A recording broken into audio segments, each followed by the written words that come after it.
Hello and welcome back to my another tutorial. In this tutorial I am going to share with you how to turn on developer option in your Tecno Pova 5 Pro.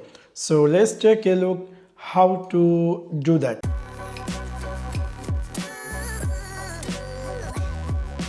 You might be recently bought this Tecno Pova 5 Pro and you are wondering how to turn on developer option. In order to do that, it's really very easy and simple. You need to click in your Tecno Pova 5 Pro settings section. After click over there, you will see screen appear just like this. You need to click here my phone. After click over my phone, you will see screen appear just like this.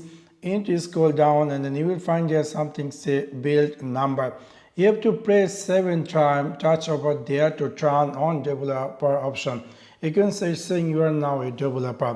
Now if I go back completely, if I close it and if I try to reopen this setting, and if I scroll all the way down and then if I jump over system and if I scroll all the way down, we will find here developer option. So within this simple way, you can easily turn on developer option in your Tecno Pova 5 Pro.